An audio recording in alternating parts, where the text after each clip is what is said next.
pemirsa Indo Pauliau, saya Sunardi Mulia. Saya Katamso. Selamat menonton video berita hari ini. Pemirsa, pada bulan Oktober tahun lalu, Anies Baswedan dideklarasikan oleh Partai Nasdem sebagai calon presiden 2024. Hari ini mari kita bicara tentang lika-liku jalan menuju kepresidenan Anies. Anies Baswedan resmi dideklarasikan Partai Nasdem sebagai bakal calon presiden 2024 pada Senin tanggal 3 Oktober 2022. Tapi selang 3 bulan berlalu belum ada deklarasi dari Partai Demokrat dan PKS yang mendukung Anies sebagai capres dari koalisi perubahan. Bila diamati secara mendalam, deklarasi capres Anies sudah menunjukkan gejala anomali. Mengapa dikatakan anomali? Nasdem secara sepihak dan tanpa persetujuan partai koalisi, Partai Demokrat dan PKS dengan PD-nya mendeklarasikan capres Anies.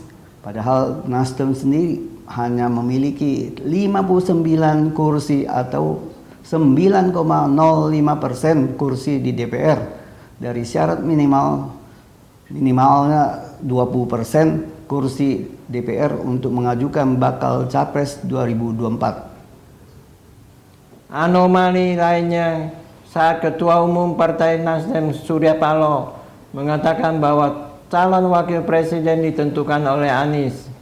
Sejatinya capres dan calon cawapres ditentukan oleh partai atau gabungan partai-partai.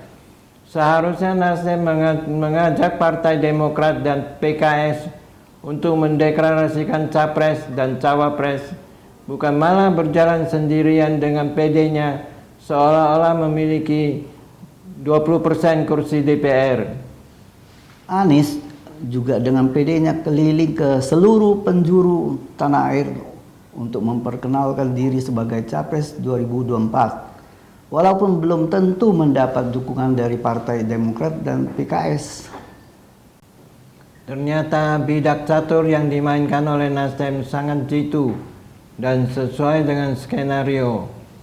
Safari politik yang dilakukan Anies terbukti sangat efektif mengkonversi suara menggambang atau swing voter menjadi pendukung Nasdem. Hasil survei poll tracking menunjukkan elektabilitas Nasdem terdongkrak naik banyak pasca deklarasi Anies Baswedan sebagai bakal calon presiden. Catatan dari 10 parpol teratas, maka elektabilitas Nasdem mengalami perkembangan positif pasca pendeklarasikan Anies. Provinsi DKI sebagai basis Anies, Nasdem meraih posisi runner-up, sedangkan PDIP di posisi pertama dan PKS di posisi ketiga. Di Provinsi Banten, Nasdem juga meraih posisi runner-up dengan posisi pertama Gerindra dan posisi ketiga Partai Golkar. Di Provinsi Jawa Barat, Nasdem di posisi keempat, di Jawa Tengah posisi ke-8, dan di Jawa Timur posisi ke-5. Dari hasil survei poll tracking bisa dimengerti ternyata tindakan yang dilakukan oleh Nasdem memang suatu strategi politik. Walaupun terkesan bersifat spekulatif, karena tujuan utamanya adalah mendulang suara yang lebih besar di DPR pada pemilu 2024. Anies oleh Nasdem hanya dijadikan selebritis atau influencer untuk mengait pendukung loyal Anies agar memberikan dukungan kepada Partai Nasdem. Jadi, kalaupun pada akhirnya Anies gagal diusung sebagai capres akibat tidak tercapainya kesepakatan di koalisi perubahan, maka Nasdem tetap diuntungkan karena sudah mendapat lipatan suara atau efek ekor jas dari royalis Anies. Tapi efek ekor jas tidak mudah diperoleh oleh Partai Demokrat dan PKS. Walaupun akhirnya mencapai kata sepakat membentuk koalisi perubahan. Berhubung Demokrat dan PKS lekat dengan label partai oposisi. Melihat konstelasi politik yang terus berkembang dinamis dan menyusul pertemuan Ketua Umum Surya Paloh dengan Menko Marifest Luhut Panjaitan di London, Inggris pada tanggal 13 Desember 2022, maka disusun skenario-skenario yang baru. Apakah terjadi deal-deal politik antara istana yang diwakili Luhut Binsar Panjaitan dan Surya Paloh? Dalam dunia politik, segala kemungkinan bisa terjadi. Kita mengenal istilah dalam politik, tidak ada kawan dan lawan yang abadi. Yang ada adalah kepentingan abadi.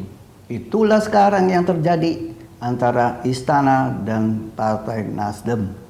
Bila keduanya mempunyai kepentingan yang sama, maka deal-deal politik baru akan terjadi pasca retaknya hubungan Nasdem dengan istana.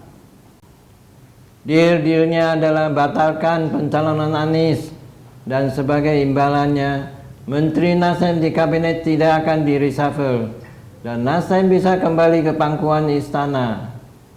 Istana terus mengamati koalisi perubahan yang digagas Nasdem yang mengusung Anies sebagai capres.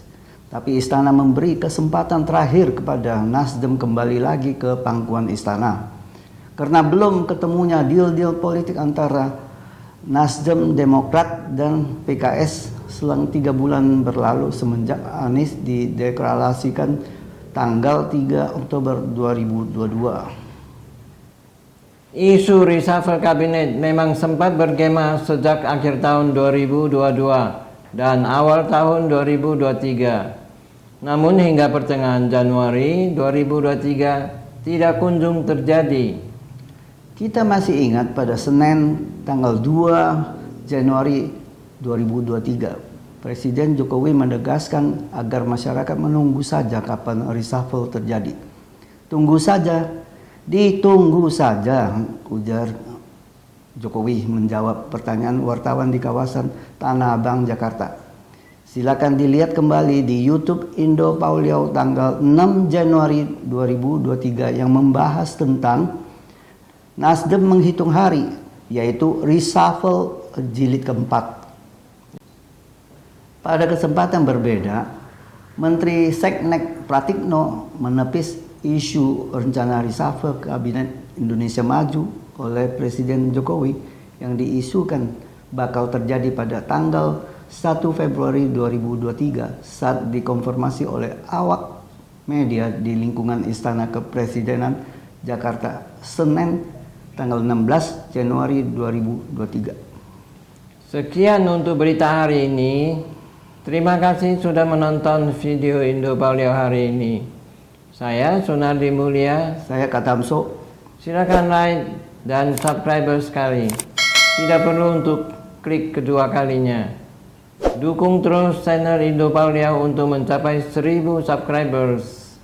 Bagikan dan share ke teman-teman Anda dan tinggalkan pesan di kolom komentar. Sampai jumpa lagi.